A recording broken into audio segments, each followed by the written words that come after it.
नमस्ते बच्चों, कैसे हो? उम्मीद है आप सभी लोग अच्छे होंगे और आपकी तैयारी भी बेहतर तरीके से चल रही होगी। तो बच्चों, आज की इस वीडियो में हम आपके पहले चैप्टर के ऐसे इंपॉर्टेंट न्यूमेरिकल बताने वाले हैं जो बोर्ड पेपर सेट में कभी न कभी पूछा गया है, या तो ऐसे क्वेश्चंस होंगे जो आपके एनसीईआरटी के होंगे। बच्चों, इसके पहले इस चैप्टर का एक वीडियो अपलोड हो चुका है और आज है उस इंपॉर्टेंट न्यूमेरिकल क्वेश्चन का पार्ट 2। तो आप सभी पेन और कॉपी उठा लीजिए और मेरे साथ साथ इन सभी न्यूमेरिकल क्वेश्चन को सॉल्व करते रहिए, क्योंकि बच्चों ये सभी ऐसे न्यूमेरिकल क्वेश्चन हैं जो आपके बोर्ड पेपर सेट में कभी न कभी पूछे गए हैं।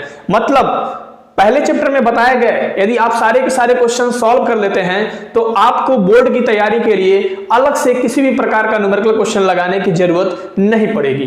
तो चलिए बच्चों, अब हम आपको बताते हैं क्वेश्चन नंबर फर्स्ट।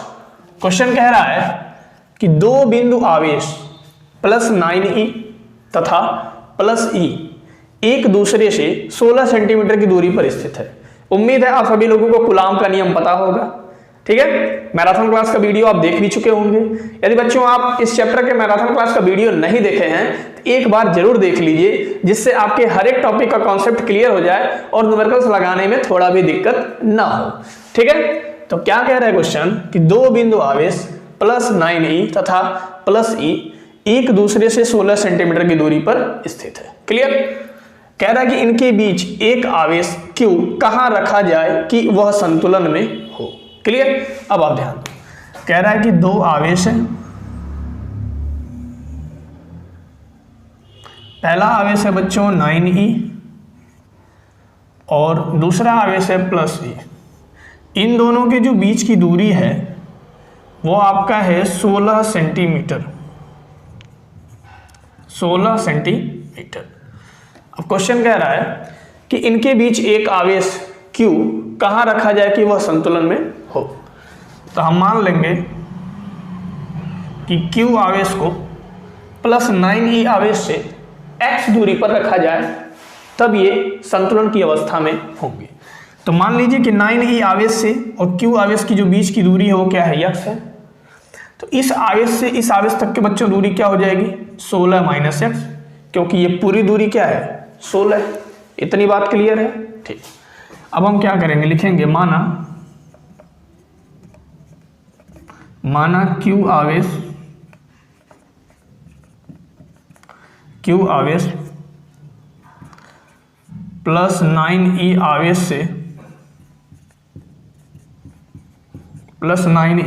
से x दूरी पर स्थित है। इतनी बात आप लिख लो, ठीक है। तो कह रहा है कि कहां रखा जाए कि वो संतुलन में हो, ठीक है। मतलब यहां पे जो संतुलन की अवस्था में होगा, संतुलन की अवस्था में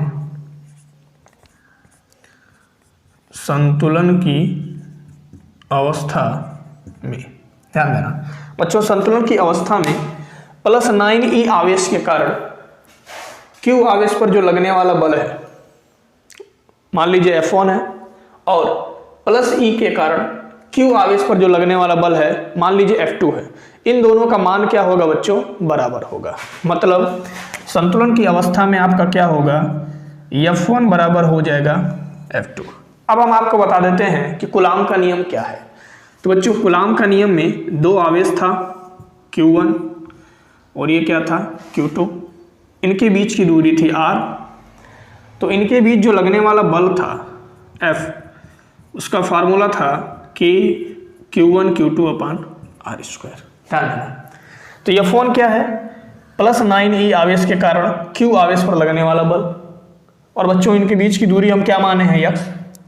और F2 क्या है, प्लस E आवेश के कारण Q आवेश पर लगने वाला बल, और उनके बीच की दूरी क्या है बच्चों, 16 माइनस x। क्लियर? अब आप ध्यान देना। तो इस फार्मूले के आधार पर यदि हम F1 का मान निकालें तो क्या होगा, Q1 क्या हो जाएगा, 9e हो जाएगा, 9e, और Q2 बच्चों हो जाएगा Q, क्योंकि इनके बीच की दूरी हम निकाल रहे हैं, ठीक है। क्योंकि इनके बीच जो लगने वाला बल है वो निकाल रहे हैं, ये हो जाएगा Q बटे, इधर तो K रहेगा ही रहेगा, नीचे r स्क्वायर है। r मतलब क्या, उन दोनों आवेशों के बीच की दूरी। तो इस आवेश के कारण इस पर लगने वाला बल निकाल रहे हैं, तो इन दोनों आवेशों के बीच की दूरी क्या है, x है, तो ये आपका हो जाएगा x का स्क्वायर। अब देखो निकालेंगे F2 क्या है, प्लस ई के कारण इस पर लगने वाला बल और इनके बीच की दूरी क्या है, 16 माइनस x है। क्लियर। तो यहाँ भी बच्चों क्या हो जाएगा, Q1 का मान होगा E और Q2 का मान होगा बच्चों, पहले तो यहाँ पर हो जाएगा K और Q1 का मान होगा E और Q2 का मान होगा Q और नीचे बीच की दूरी हो जाएगी बच्चों 16 माइनस x का होल स्क्वायर। क्लियर। कूलाम का नियम पता है तो ये क्वेश्चन लगाने में आपको थोड़ा भी दिक्कत नहीं होगा। अब आगे क्या करेंगे, इसी को आप कैलकुलेट कर दो और x की वैल्यू निकाल दो, तो आपका आंसर मिल के आ जाएगा कि Q आवेश को कितनी दूरी पर रखा जाए कि ये पूरा सिस्टम क्या हो, संतुलन की अवस्था में हो। तो K से K बच्चों कट गया, E से E कट गया और Q से Q कट गया, समझ गए। अब यहाँ पे आपका बचा 9/x² और इधर बच गया 1/16 माइनस x का होल स्क्वायर। ठीक, तो 9/x² को आप लिख सकते हैं 3/x का होल स्क्वायर। ठीक, और इसे आप लिख सकते हैं 1/16 माइनस x का होल स्क्वायर।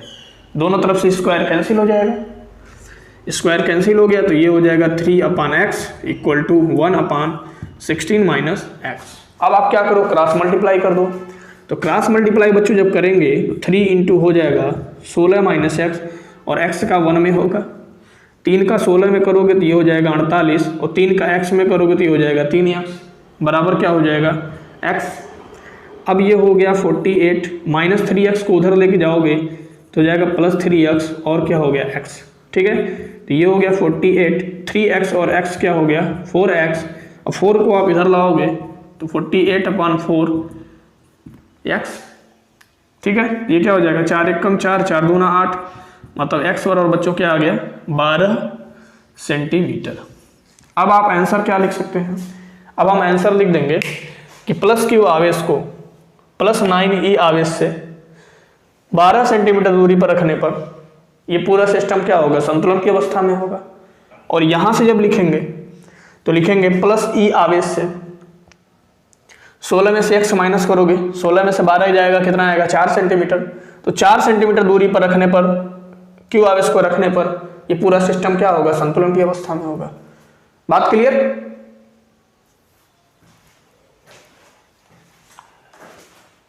तो चलिए बच्चों, अब हम आपको बताते हैं क्वेश्चन नंबर 2, और क्वेश्चन नंबर 2 भी बेहद ही इंपॉर्टेंट क्वेश्चन है। इंपॉर्टेंट इसलिए है क्योंकि हर एक साल, ठीक है, 1 नंबर में, 2 नंबर में या तो 3 नंबर में छोटे छोटे टेक्निकल क्वेश्चन इससे पूछ दिए जाते हैं, और बेसिक कॉन्सेप्ट न पता होने की वजह से बच्चे इस क्वेश्चन को छोड़ के चले जाते हैं।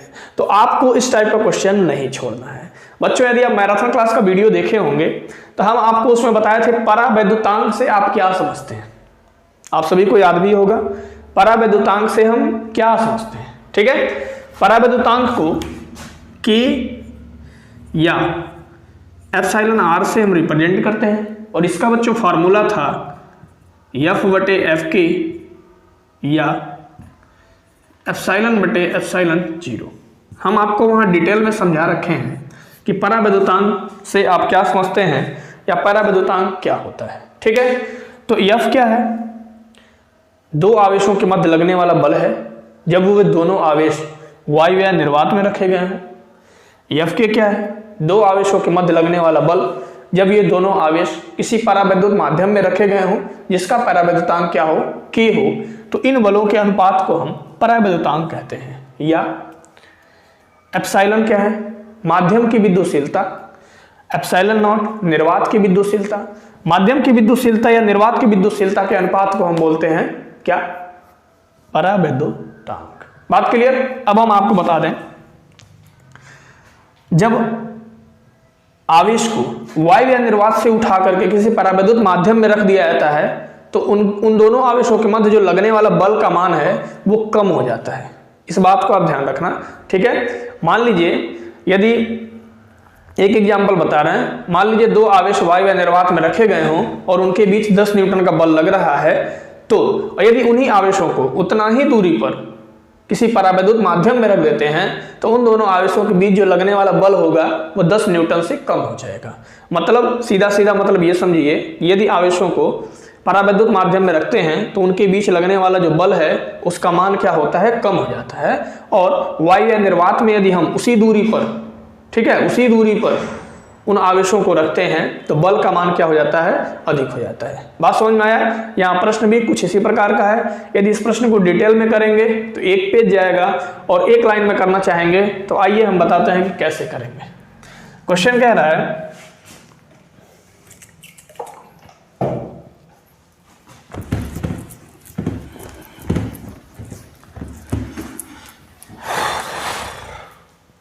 तो सबसे पहले हम इसको डिटेल में बताते हैं, फिर लास्ट में हम आपको बताएंगे कि इसको एक लाइन में कैसे सॉल्व करोगे। कह रहा है क्वेश्चन कि दो बिंदु आवेशों को वायु में एक निश्चित दूरी पर रखने पर 80 न्यूटन का बल कार्य करता है। मान लीजिए कि ये दो बिंदु आवेश हैं, एक है Q1 और एक है Q2।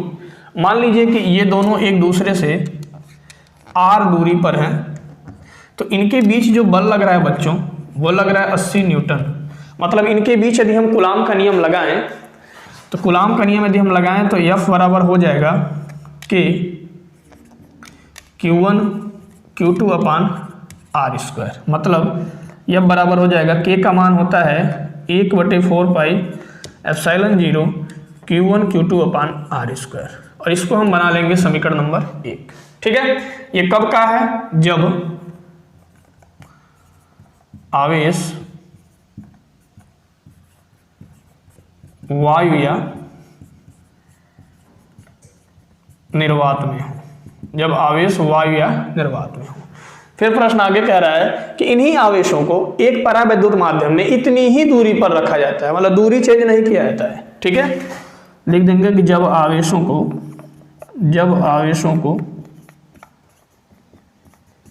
परावैद्युत माध्यम में रखा जाता है, परावैद्युत माध्यम में रखा जाता है। ठीक है, दूरी को चेंज नहीं करेंगे, तब इनके बीच जो बच्चों लगने वाला बल होगा उसका मान तो कम हो जाएगा, ये हम आपको पहले बताए थे। लेकिन बल का मान कितना होगा वो हो जाएगा F के बराबर 1/4 पाई एप्सिलॉन 0। और यहाँ पर लिखेंगे K क्या है? उस माध्यम का परावैद्युतांक है जिस माध्यम में इन आवेशों को रखा जाएगा। Q1 इंटू हो जाएगा Q2 अपान हो जाएगा R²। इसको आप बना लो समीकरण नंबर 2। अब आप क्या करो, समीकरण 1/2 कर दो, समीकरण 1/2 से। अब हम आपको डायरेक्ट बताते हैं, लेफ्ट हैंड साइड का लेफ्ट हैंड साइड में भाग होगा तो बच्चों हो जाएगा F/FK। राइट हैंड साइड का राइट हैंड साइड में भाग होगा तो राइट हैंड साइड का राइट हैंड साइड में जब आप भाग करेंगे, अब आप ध्यान दो, तो 1/4 pi epsilon 0 Q1 Q2 upon R², 1/4 pi epsilon 0 Q1 Q2 upon R², ये सब एक दूसरे के से क्या हो जाएंगे, कैंसिल हो जाएंगे और आपका आंसर निकल के आ जाएगा K। ठीक है, ये जो नीचे K बचा है ना, यही आ जाएगा।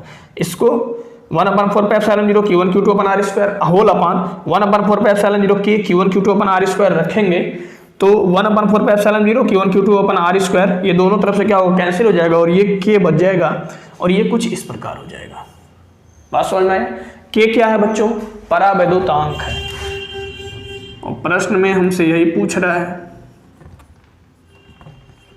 F क्या है? F है कि जब आवेशों को परावैद्युत माध्यम में रखा जाता है तब उनके बीच लगने वाला बल है। कितना बल लग रहा है? इन्हीं आवेशों को एक परावैद्युत में इतनी ही दूरी पर रखा जाता है तो इस बल का मान बच्चों 8 न्यूटन हो जाता है। देख रहे हैं, बल का मान क्या हो गया, कम हो गया। मतलब बच्चों F का जो मान दिया है वो 80 न्यूटन दिया है और F का मान जो दिया है वो 8 न्यूटन दिया है। पूछ रहा है हमसे परावैद्युतांक, तो 8 × 8 और 8 10 में क्या हो जाएगा बच्चों 80, K का मान आ जाएगा 10। ठीक है, अब हम आपको बताएं एक सच्चाई कि ये प्रश्न बहुविकल्पी प्रश्न पूछता है। समझ गए? हम समझाने के लिए आपको डिटेल में क्वेश्चन को सॉल्व कर दिए, मैराथन क्लास में भी इसको हम डिटेल में बता रखे हैं। समझ में आया? यदि बहुविकल्पी प्रश्न पूछता है, ये कॉन्सेप्ट यदि आपको पता है कि परावैद्युतांक K बराबर F बटे F के। F क्या है? दो आवेशों के मध्य लगने वाला बल जब दोनों आवेश वायु या निर्वात में हो। F के क्या है? दोनों आवेशों के मध्य लगने वाला बल जब दोनों आवेश क्या हो? परावैद्युत माध्यम में हो। तो इसी के अनुपात को हम कहते हैं परावैद्युतांक। और दोनों का मान प्रश्न में दे रखा है, एक दिया है 80 न्यूटन और एक दिया है 8 न्यूटन। तो भाग दे दोगे तो K का मान क्या आ जाएगा? 10 आ जाएगा। है ना सिंपल क्वेश्चन। तो कॉन्सेप्ट भी बता दिए, क्वेश्चन भी बता दिए। ठीक है, इस कॉन्सेप्ट पे क्वेश्चन आता है, ध्यान रखिएगा आप लोग।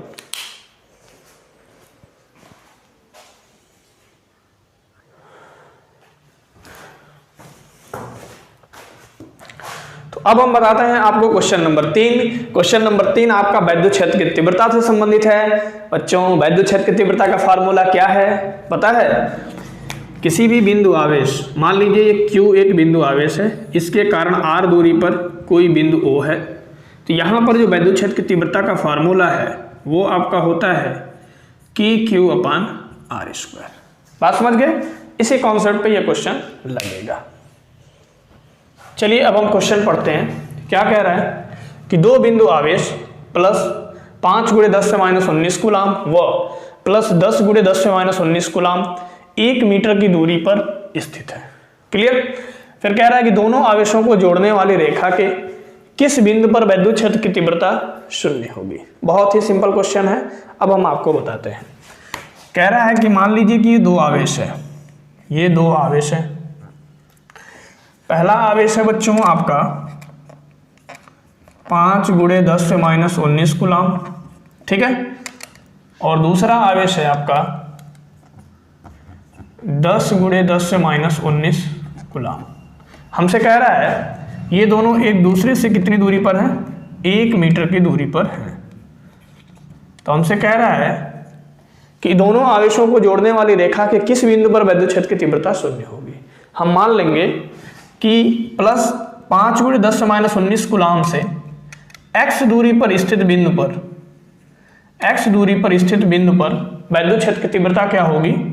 0 होगी। हम ये मान लेंगे कि यहां से x दूरी पर जो स्थित बिंदु है O, उस पर परिणामी वैद्युत क्षेत्र की तीव्रता क्या होगी? 0 होगी। तो यहां से यहां तक की दूरी बच्चों मान लो x है और ये पूरी दूरी आपकी 1 मीटर है। तो इस आवेश से इस बिंदु तक की दूरी क्या हो जाएगी? 1 - x। क्लियर? अब आप ध्यान देना। तो हम क्या मान लेंगे? मान लेंगे माना प्लस 5 × 10⁻19 कूलाम आवेश से x दूरी पर स्थित बिंदु, x दूरी पर स्थित बिंदु O पर तीव्रता 0 होगी। तीव्रता 0 होगी। अब हम क्या करेंगे? हम क्या करेंगे कि इस आवेश के कारण इस बिंदु पर तीव्रता निकालेंगे और इस आवेश के कारण भी इस बिंदु पर तीव्रता निकालेंगे। ठीक है? ये दोनों बच्चों क्या है? धनावेश है। तो धनावेश के कारण जो वैद्युत क्षेत्र की तीव्रता की दिशा होती है धनावेश से दूर की तरफ दूर होती है। ठीक है? कैसे? इस आवेश के कारण जो यहाँ तीव्रता उत्पन्न होगी, मान लीजिए E1 उत्पन्न हुआ, E1, और इस आवेश के कारण जो तीव्रता यहाँ उत्पन्न होगी, मान लीजिए E2 उत्पन्न हुआ। बात क्लियर? क्यों विपरीत दिशा में जा रहे हैं?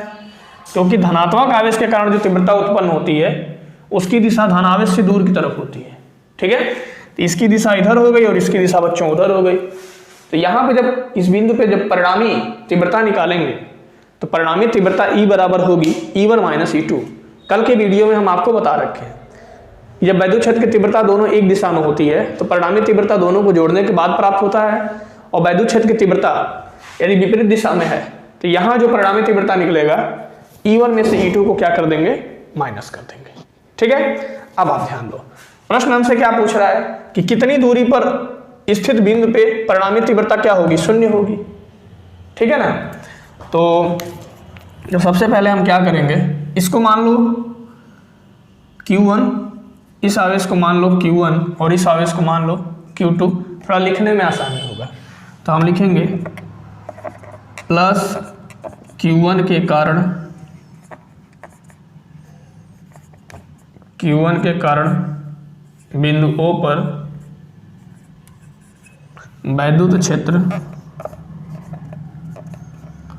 वैद्युत क्षेत्र की तीव्रता। तो प्लस Q1 के कारण क्या होगा, E1 होगा। E1 निकालिए।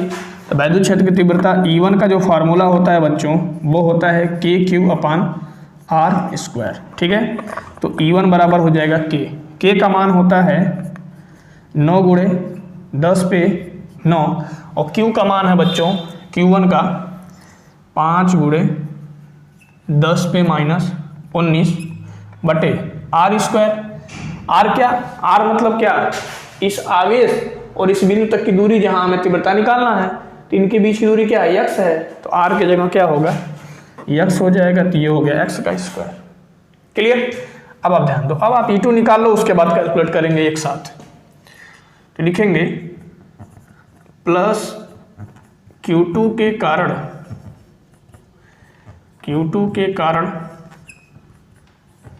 बिंदु O पर वैद्युत क्षेत्र की तीव्रता। Q2 के कारण बिंदु पर जो वैद्युत क्षेत्र की तीव्रता होगी वो क्या होगी, E2 हो जाएगी। E2 बराबर फार्मूला हो जाएगा KQ/R²।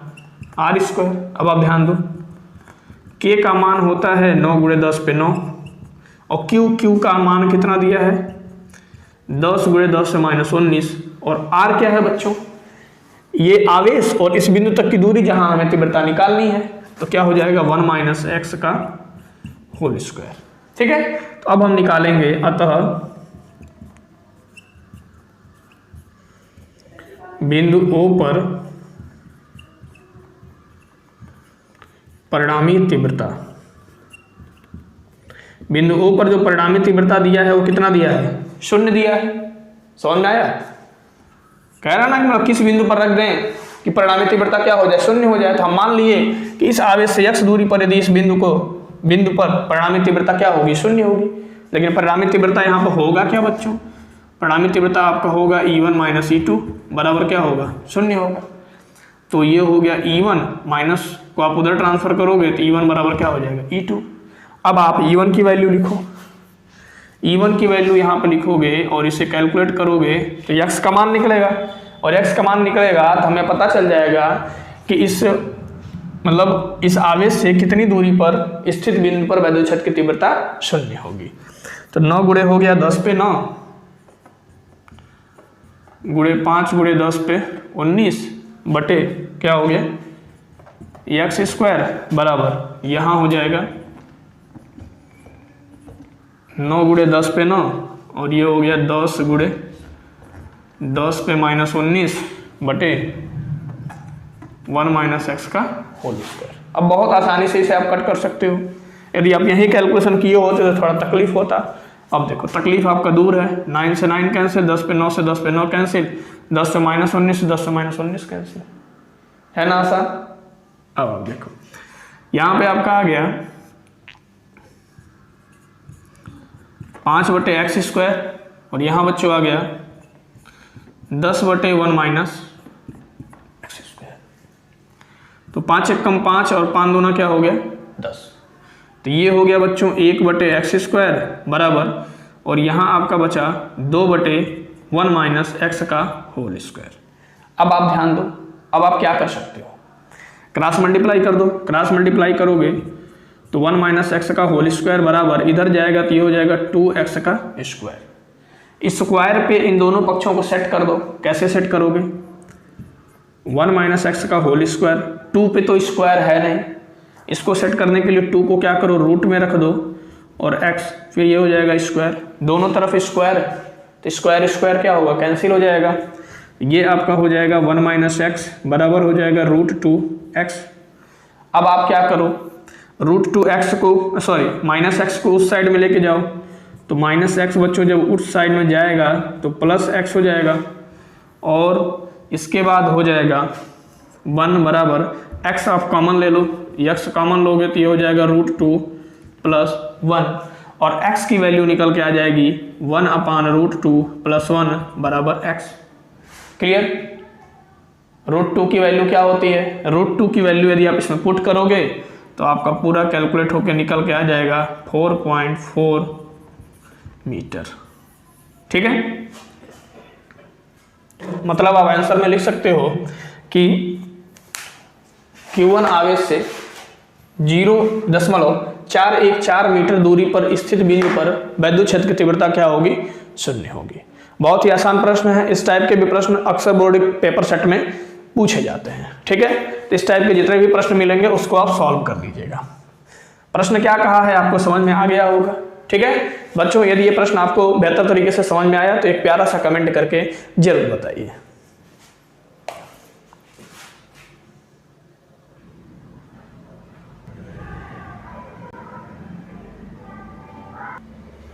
तो चलिए बच्चों, अब हम आपको बताते हैं क्वेश्चन नंबर 4। और क्वेश्चन नंबर 4 थोड़ा सा टेक्निकल क्वेश्चन है।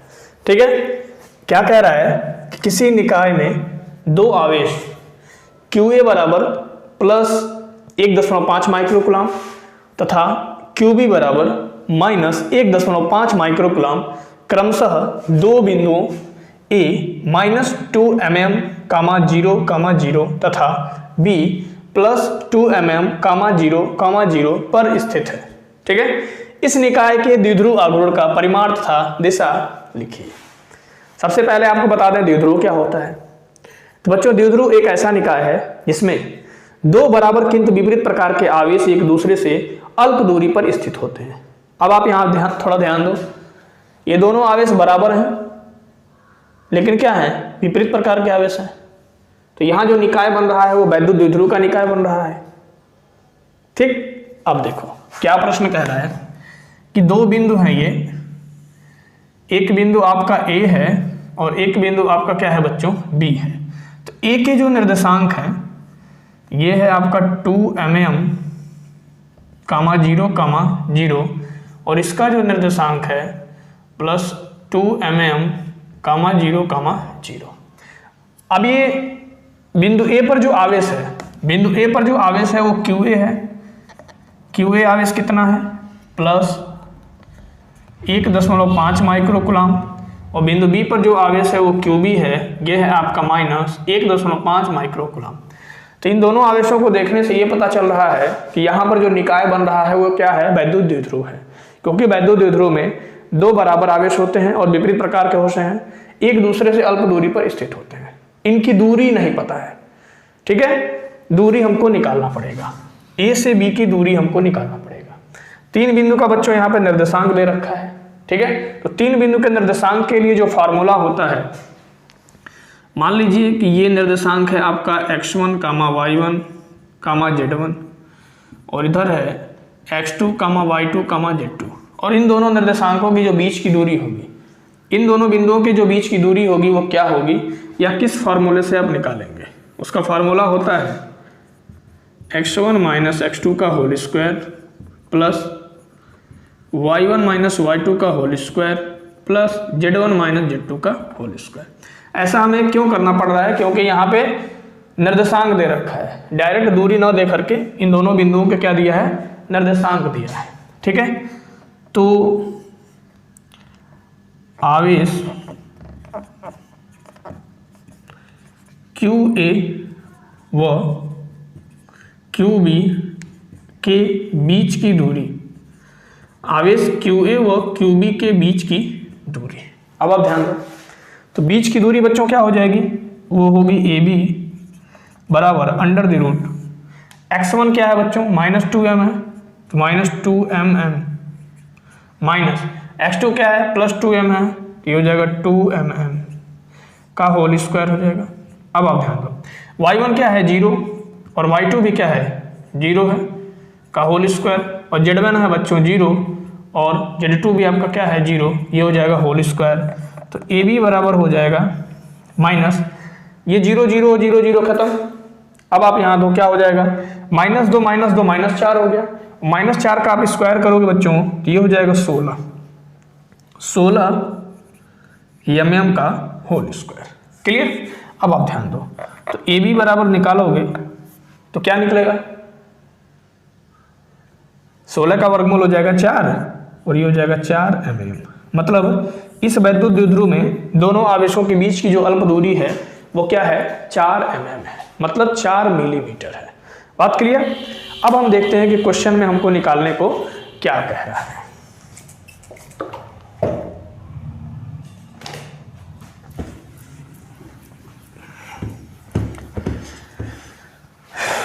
तो बच्चों हमसे पूछ रहा है कि इस निकाय के द्विध्रुव आघूर्ण की परिमाण तथा दिशा ज्ञात कीजिए।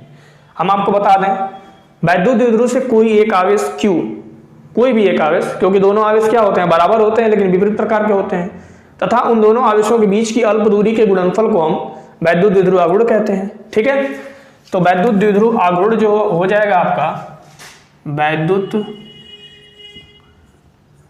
द्विध्रुव आघूर्ण, वैद्युत द्विध्रुव आघूर्ण आपका होगा P बराबर एक आवेश गुणे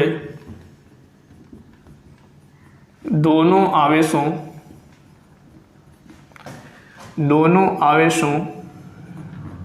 के बीच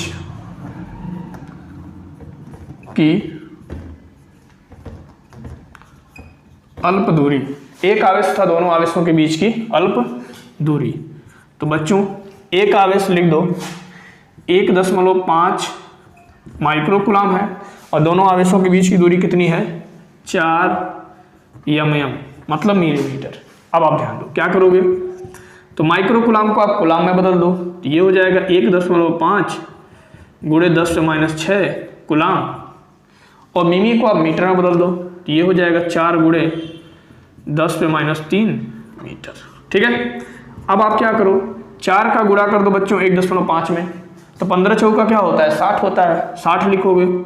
एक अंक के पहले दशमलव है, दशमलव लगा दो, बेस सेम है, पावर ऐड हो जाएगा, तो गुणे हो जाएगा 10, -6 और -3 हो जाएगा -9, मात्रक हो जाएगा कूलम और मीटर। तो क्या हो गया मात्रक, कूलम मीटर। बात क्लियर। तो वैद्युत द्विध्रुव आघूर्ण आपका निकल के आ गया 6 गुणे 10⁻⁹ कूलम मीटर। फिर आगे प्रश्न में पूछ रहा है कि इसकी दिशा भी ज्ञात कीजिए।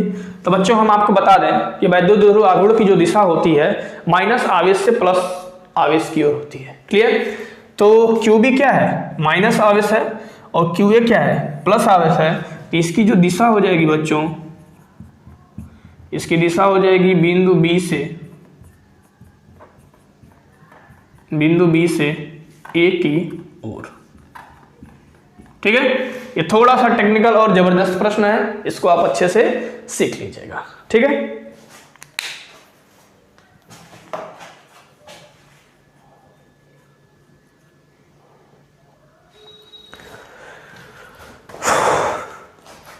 तो बच्चों अब हम आपको बताते हैं क्वेश्चन नंबर 5। ये क्वेश्चन आप देखते ही सॉल्व कर लोगे, है ना, आसान क्वेश्चन। चलो बताते हैं क्या कह रहा है। एक अल्फा कण 15 × 10⁴ न्यूटन बटे कूलम के वैद्युत क्षेत्र में स्थित है। ध्यान रखना, अल्फा कण, प्रॉब्लम है अल्फा कण का। यदि अल्फा कण पर कितना आवेश होता है ये नहीं पता है तो आप इस क्वेश्चन को नहीं सॉल्व कर पाओगे। ठीक है, उस पर लगने वाले बल का मान ज्ञात कीजिए। तो बच्चों जो वैद्युत क्षेत्र की तीव्रता का बेसिक फार्मूला होता है वो होता है F/Q। लगने वाला बल, इस आवेश पर लगने वाला बल, और ये आवेश पता रहेगा तो वैद्युत क्षेत्र की तीव्रता बड़े आराम से निकल जाएगी। तो बल का मान तो बल ही निकालना है। ठीक है, वैद्युत क्षेत्र की तीव्रता पता है, आवेश हमें नहीं पता है, बल निकालना है तो तीव्रता और आवेश पता होना चाहिए। क्लियर। अब आप ध्यान दो, तो सबसे पहले तो लिखेंगे कि अल्फा कण पर आवेश, अल्फा कण को आप ऐसे रिप्रेजेंट करते हो, अल्फा कण पर आवेश। तो अल्फा कण पर बच्चों जो आवेश होता है वो आपका होता है +2e। क्या होता है, +2e। और e क्या है, 1 इलेक्ट्रॉन पे आवेश। इसका मान कितना होता है, 1.6 × 10⁻19 कूलम। बात क्लियर। और वैद्युत क्षेत्र की तीव्रता जो दे रखी है E बराबर दिया है 15 × 10⁴ न्यूटन बटे कूलम। हमें निकालना है उस पर लगने वाला बल, मतलब हमें F का मान निकालना है। अब आप ध्यान दो, तो बच्चों चूंकि वैद्युत क्षेत्र की तीव्रता E बराबर होता है F/Q, और Q को यदि आप ट्रांसफर करोगे इधर तो EQ बराबर हो जाएगा F, मतलब F बराबर हमें निकालना है EQ के फार्मूले से। ठीक है, अब आप ध्यान दो।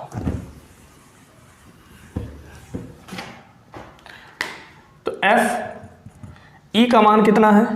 E का मान है बच्चों 15 × 10⁴, और Q क्या है? अल्फा कण पर आवेश है। अल्फा कण पर जो आवेश होता है वो 2E होता है। तो F बराबर हो जाएगा 15 × 10⁴, 2 × E का जो मान हो जाएगा 1.6 × 10⁻19, 1.6 × 10⁻19। अब आप क्या करो, 15 का 2 में गुणा करो। तो 15 का 2 में गुणा करोगे बच्चों तो हो जाएगा 30। 1.6 को आप पास में लिख लो। इनका देखो बेस सेम है, पावर ऐड होगा, बेस सेम है, पावर ऐड होगा, तो क्या हो जाएगा 10⁻−15। क्लियर? अब आप ध्यान दो, 30 को आप लिख सकते हो 3 × 10 × 1.6, 10⁻−15। तो ये हो गया 3, और 10 का गुणा यदि 1.6 में करते हो, दशमलव गायब हो जाएगा, ये हो जाएगा 16, गुणे हो जाएगा 10⁻15, या 16 में 3 का गुणा करोगे बच्चों तो क्या होगा 48 × 10⁻15। दशमलव के यदि आप एक अंक इधर लेके आते हो तो ये हो जाएगा 4.8 × 10 पर +1 × 10⁻15, या हो जाएगा 4.8, बेस सेम, पावर ऐड 10⁻14। बल निकाल रहे हैं, इसका मात्रक क्या होगा? न्यूटन। तो इसका मान बच्चों आ जाएगा 4.8 × 10⁻14 न्यूटन। आया ना समझ में? है? यदि मैं अब तक बताए गए 5 प्रश्नों में से कोई भी प्रश्न समझाने में सफल रहा तो एक प्यारा सा कमेंट करके जरूर बताओ। समझ गए?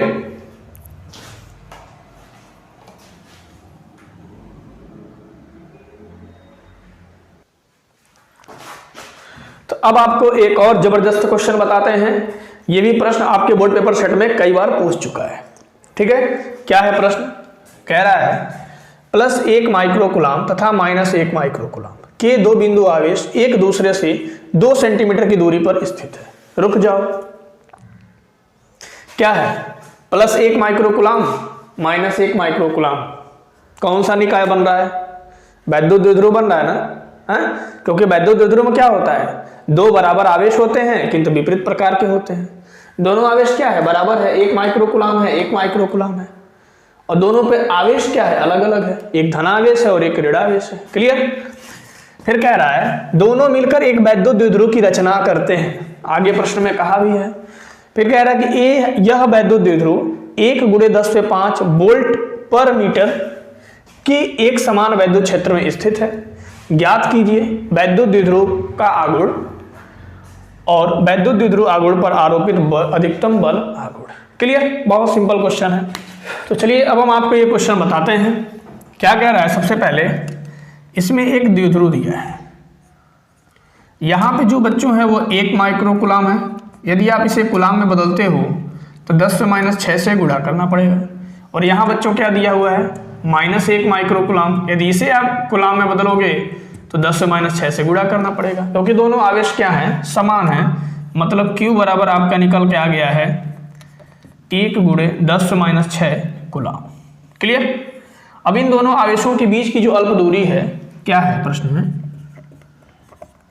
आवेशों के बीच की दूरी, आवेशों के बीच की दूरी, आवेशों के बीच की दूरी बच्चों दे रखा है 2 सेंटीमीटर। 2 सेंटीमीटर, आप सेंटीमीटर को जब मीटर में बदलोगे तो ये हो जाएगा 10⁻2 मीटर। बात क्लियर? फिर कह रहा है यह वैद्युत द्विध्रुव 1 × 10⁵ वोल्ट पर मीटर के एक समान वैद्युत क्षेत्र में स्थित है। मतलब वैद्युत क्षेत्र की तीव्रता जो दे रखी है E बराबर दिया है 1 × 10⁵ वोल्ट पर मीटर। ठीक? फिर कह रहा है हमें वैद्युत द्विध्रुव आघूर्ण निकालिए। बहुत ही सिंपल। ठीक है, तो बच्चों पहले कह रहा है हमसे वैद्युत द्विध्रुव आघूर्ण निकालिए। वैद्युत द्विध्रुव आघूर्ण, वैद्युत द्विध्रुव आघूर्ण का फार्मूला होता है Q × 2L। Q क्या है? वैद्युत द्विध्रुव में से कोई एक आवेश है और 2L जो होता है दोनों आवेशों के बीच की अल्प दूरी होती है। ठीक है, अब आप ध्यान देना, तो Q की जगह आप लिख दो 1 × 10⁻⁶ और 2L क्या है? इन दोनों आवेशों के बीच की दूरी है। बहुत बच्चे गलती क्या करते हैं कि 2 को भी लिखते हैं और L की जगह दोनों आवेशों के बीच की दूरी लिख देते हैं, तो क्वेश्चन आपका क्या हो जाएगा? गलत हो जाएगा। मैराथन क्लास में हम आपको वैद्युत द्विध्रुव आघूर्ण अच्छे से समझा रखे हैं। यदि आपको कोई भी टॉपिक में किसी भी प्रकार का प्रॉब्लम हो तो एक बार आप मैराथन क्लास का वीडियो जरूर देख लीजिए। तो 2L क्या है? इन दोनों आवेशों के बीच की दूरी है और दोनों आवेशों के बीच की दूरी बच्चों दे रखा है 2 × 10⁻²। ठीक, अब आप ध्यान दो, तो ये हो जाएगा 2, बेस से में पावर ऐड, तो -6 में -2 को ऐड करोगे तो हो जाएगा -8।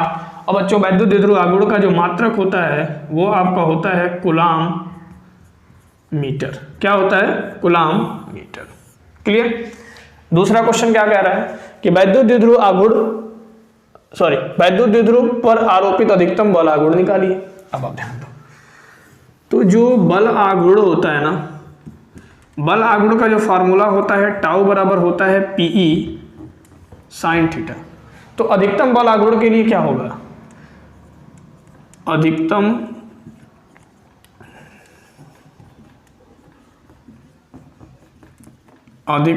बल आघूर्ण के लिए,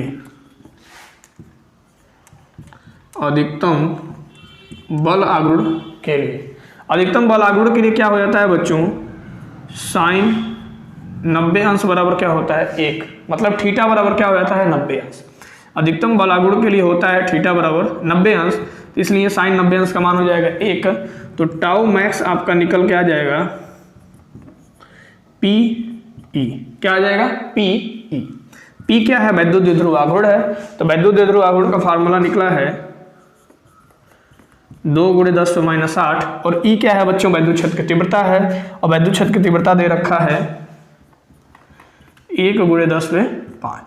तो ये हो जाएगा 2, बेस से में पावर ऐड, तो -8 में +5 ऐड करोगे तो हो जाएगा -3। बल आघूर्ण का मात्रक क्या होता है? Newton metre. क्लियर?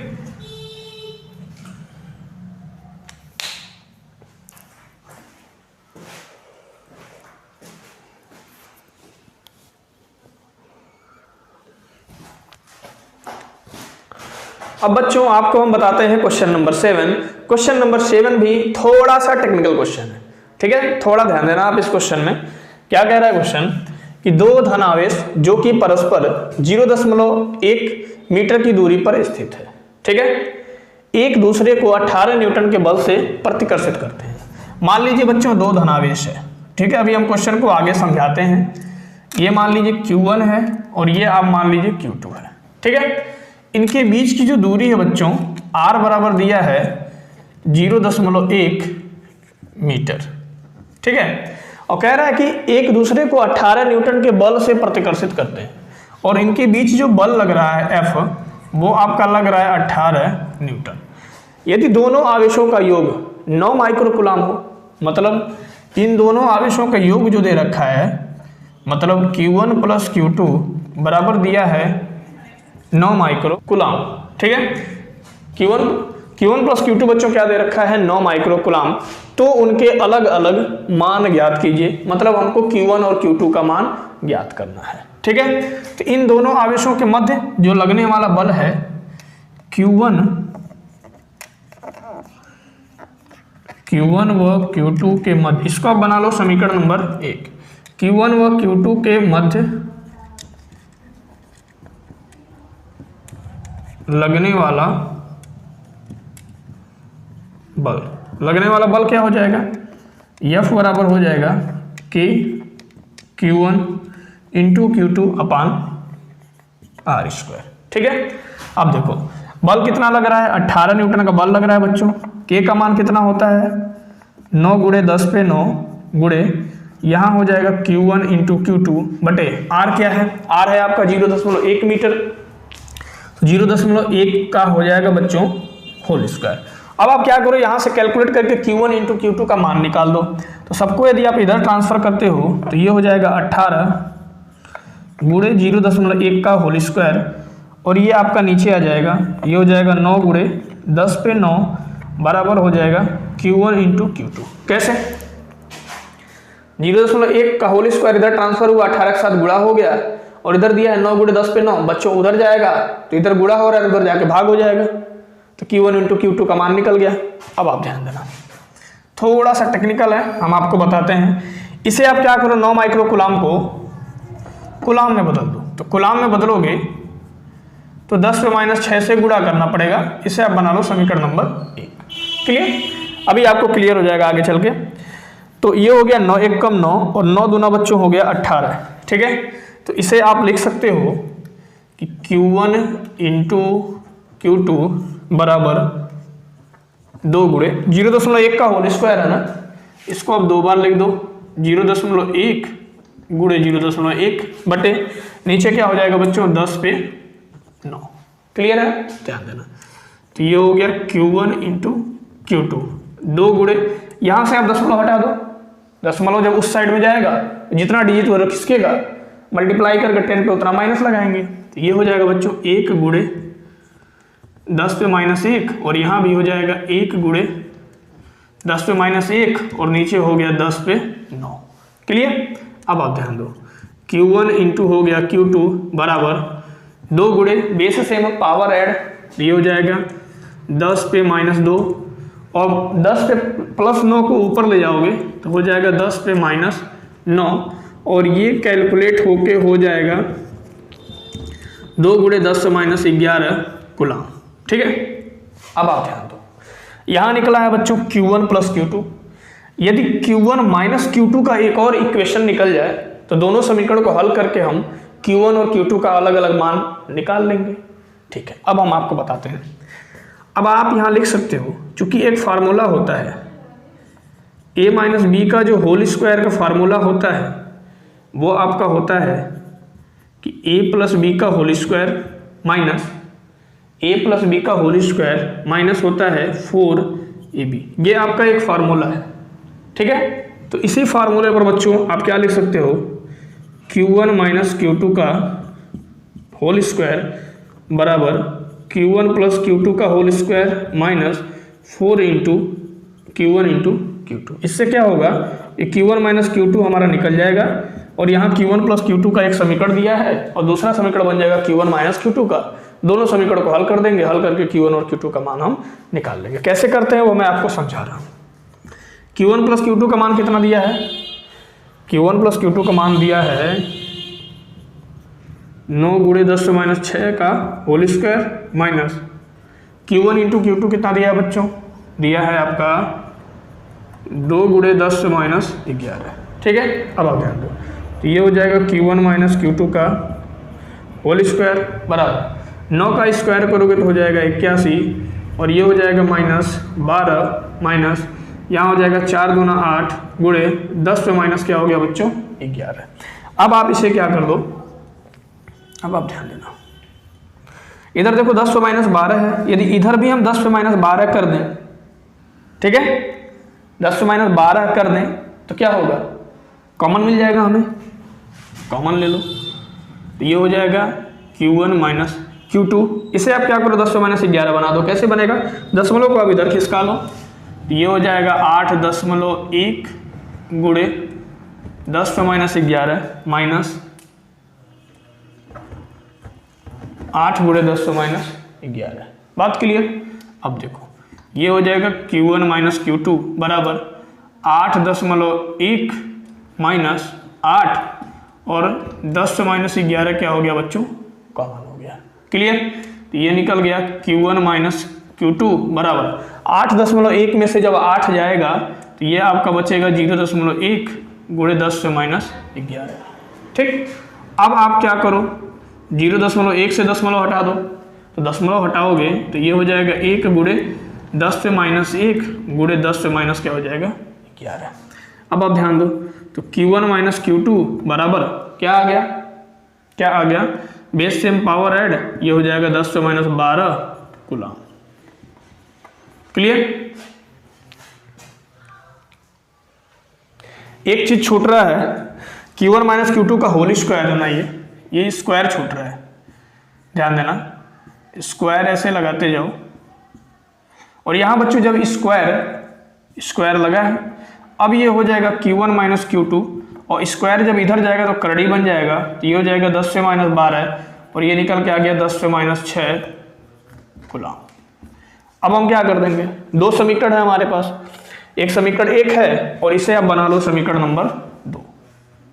दोनों समीकरण को आप जोड़ दो, लिख दो समीकरण 1 प्लस 2 से, तो लेफ्ट हैंड साइड में जुड़ जाएगा, तो इधर हो जाएगा Q1 plus Q2 plus Q1 minus Q2, और राइट हैंड साइड बच्चों राइट हैंड साइड में जुड़ जाएगा, ये हो जाएगा 9 गुणे 10 से माइनस 6 प्लस 10 गुणे 10 से माइनस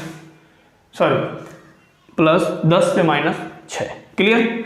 अब देखो यहाँ आपका Q2 से Q2 कैंसिल हो गया, Q1 और Q1 मिलके हो गया 2Q1 बराबर, यहाँ आप देख रहे हो कि 10 से माइनस 6 कॉमन ले सकते हैं, तो यहाँ बचेगा 9 और यहाँ बचेगा 1, तो 2Q1 बराबर 9 और 1 बच्चों क्या हो गया 10 गुणे 10 से माइनस 6, तो 2 1 कम 2, 2 पचे क्या हो जाएगा 10, तो Q1 का मान बच्चों निकल के आ जाएगा 5 गुणे 10 से माइनस 6 कूलम।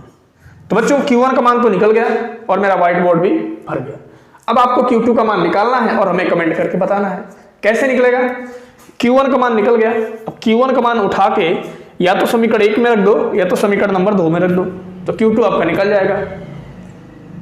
समीकरण सॉल्व करना आप बहुत पहले सीख चुके हैं, ठीक है? तो Q2 का मान निकाल करके और हमें फटाफट कमेंट करके बताइए कि Q2 का मान क्या निकलेगा, ठीक है?